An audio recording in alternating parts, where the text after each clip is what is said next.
네, 9월 8일 목요일 영성 회복을 위한 100일 말씀 묵상을 시작하겠습니다. 다 같이 사도신경으로 신앙 고백하시겠습니다. 나는 전능하신 아버지 하나님, 천지의 창조주를 믿습니다. 나는 그의 유일하신 아들, 우리 주 예수 그리스도를 믿습니다. 그는 성령으로 잉태되어 동정녀 마리아에게 나시고 본디오 빌라도에게 고난을 받아 십자가에 못 박혀 죽으시고 장사된 지 사흘 만에 죽은 자 가운데서 다시 살아나셨으며 하늘에 오르시어 전능하신 아버지 하나님 우편에 앉아 계시다가 거기로부터 살아있는 자와 죽은 자를 심판하러 오십니다.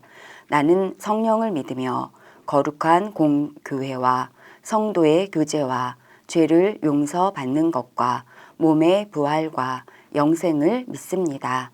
아멘. 찬송가 21장 함께 부르시겠습니다.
네, 오늘 말씀은 시편 46편 5절 말씀입니다. 제가 읽겠습니다. 하나님이 그 성 중에 계심에 성이 흔들리지 아니할 것이라. 새벽에 하나님이 도우시리로다. 아멘. 네. 오늘 본문에서는요. 흔들리지 않는 것에 대해서 말씀하고 있습니다. 하나님이 성 중에 거하실 때 그 성은 흔들리지 않는다는 것입니다. 이 성이라는 것은요, 심리학에서 상징 이론에서 말할 때는요, 자기 자신을 의미하고 있어요. 신약 성경에서도 성령이 거하시는 성전으로서 우리의 몸을 말하고 있죠. 그러므로 하나님이 성 중에 계시다는 말은 우리 안에 하나님이 계시고 내 안에 하나님이 계시다는 의미입니다. 이럴 때 그 성이 흔들리지 않는다. 곧 나는 흔들리지 않는다는 것입니다. 우리는 하나님에 대한 믿음에 있어서 흔들림이 없는 것이 필요하다는 거죠. 그런데 흔들리지 않는 믿음을 강조하는 이유가 뭘까요? 인간이란 것이 너무나 자주 흔들리는 존재이기 때문에 그렇겠죠? 오늘 본문의 배경은 밤입니다. 아직 새벽이 오지 않았습니다. 새벽에 하나님이 도우시리로다라고 한 걸 보면 지금 밤인데요. 시인은 새벽이 되면 하나님이 오실 거야 라고 위로하면서 기대를 잔뜩 하고 있는 것을 알 수가 있어요. 인생에서 밤처럼 느껴질 때가 있죠. 지금은 진짜 우리가 잘 나갈 때는 막 찬란하지만 정말 밤처럼 느껴지는 그런 힘겨운 시기가 있는 법이에요. 어떤 사람은 뭐 어릴 때 그랬을 뭐 이렇게 힘든 시기들이 있죠. 순간순간들이. 그런데 뭐 없으면은 이상한 거죠. 당연히 인생에서의 밤은 있는 거죠. 그런데 만약에 지금 내가 인생의 밤인 것 같아. 그럴 때 어떻게 해야 할 것인가? 라는 것을 이 본문을 통해서 오늘의 말씀을 통해서 우리는 한번 배워볼 수가 있어요. 시인처럼요. 이 시인은 지금 새벽이 오면 하나님이 도우시러 오실 거다라고 위로하면서 기대하면서 인내하고 있네요. 인생의 밤이 깊어질 때 그리고 밤은 깊어지는데 아직 새벽은 오지 않은 거죠. 이 미묘한 시간차가 있는 거예요. 그 어둠의 시간. 그렇지만 마냥 어둡지는 않고 새벽이 다가오고 있다는 것을 알고는 있는 그 미묘한 시간인 거예요. 그 시간이 바로 오늘 본문의 배경이 되는 시간이고, 그리고 우리의 인생에서의 그러한 시간대의 인생의 고비고비들이 있는 거죠. 빈켈이라고 하는 심리학자는 이렇게 말했어요. 어두운 밤이다.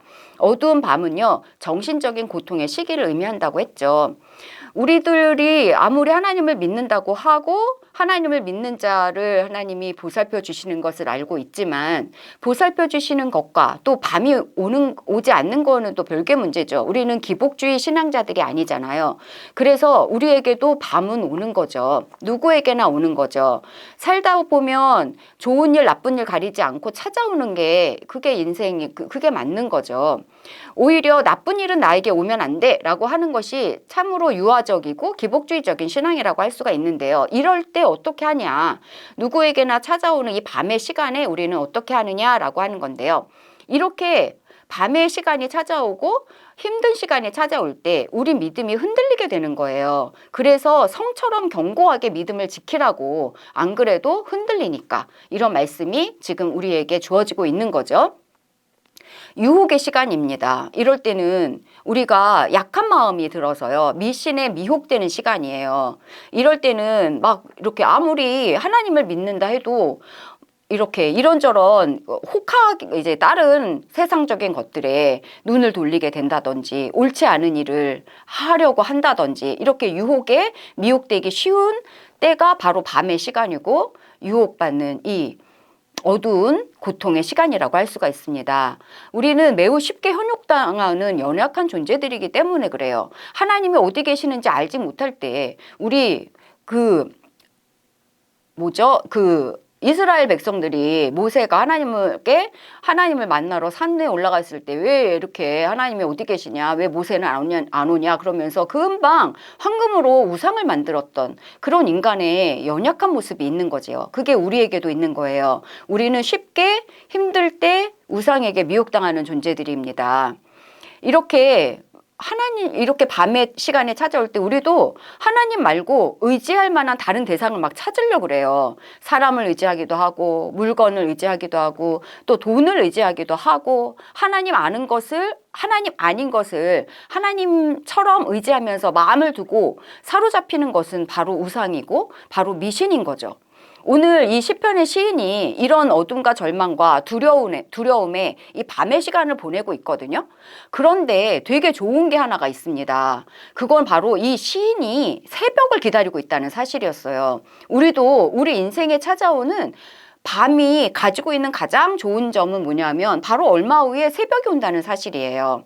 오늘 본문은 아직 새벽이 오지 않았지만 이제 새벽이 되면 분명히 하나님의 도우심이 올 거다. 그리고 좋은 일들이 이제 올 거야. 세옹지마라는 말이 있죠. 세옹지마는 나쁜 일 다음에는 좋은 일이 온다. 좋은 일 다음에 나쁜 일이 온다. 뭐 이런 얘기잖아요. 그래서 이 세옹지마라는 것이 우리의 민속적인 그런 이제 속담 같은 것이 알려주는 것도 비슷하게 뭐 나쁜 일은 항상 좋은 일하고 짝으로 되어서 온다라고 하는 거죠. 그런 것처럼 뭐 너무 일희일비하지 않아도 될 것은 아직 이제 지금 밤이지만 새벽이 올 거라는 사실 때문에 그런 거예요. 다윗은 정말 고생을 많이 했던 사람이죠. 사울왕한테 쫓겨서 막 도망 다니고 막 거기에서 이런 일도 있잖아요. 막 살기 위해서 미친 사람인 것처럼 미친 척을 하는 그런 내용도 있는데요. 이때도 하나님이 기적처럼 나타나서 구출하거나 이런 하나님이 아니에요. 그저 기적이 일어나는 일은 참 드물죠. 하지만 내버려 두어서 낮아지고 견디고 인내하고 그런 밤의 시간을 겪어내야만 하는 것이었어요. 그래서 우리에게도 이런 밤의 시간이 찾아올 때는 겪어내야만 하는 일정한 기간이 있으니까 이런 시간이 우리에게 온 거다라는 담대한 믿음을 가지고 포인트는 뭐냐면 새벽이 다가오고 있다라는 사실을 잊지 않는 거겠죠. 지금은 밤이지만 가장 좋은 것은 아직 오지 않았구나. 앞으로 올 좋은 것들을 바라보고 견딜 수 있는 거, 바로 그것이 믿음이고 우리에게 그러한 믿음이 지금 필요하다는 사실입니다. 네, 기도하시겠습니다. 하나님 감사합니다. 어둡고 힘겨운 밤의 시간이 우리에게도 우리 인생에도 때때로 찾아오는 것입니다. 그러나 우리 믿는 자들은 우리 이 성 가운데 하나님이 계심을 굳게 믿고 또 어둠의 시간이 가장 좋은 점은 또 이것을 통해서 우리가 연단을 받을 수 있으며 이 인내를 통하여 더욱더 견고하여질 수 있으며 또 가장 좋은 것은 새벽이 다가오고 있음을 아는 것입니다. 이 말씀을 통해서 저희가 믿음 흔들리지 않고 견고하게 다가올 새벽을 기다리며 하나님의 도우심을 기대하며 또 마음의 기쁨마저도 가질 수 있는 저희가 되도록 도와주시옵소서. 예수님의 이름으로 기도합니다. 아멘.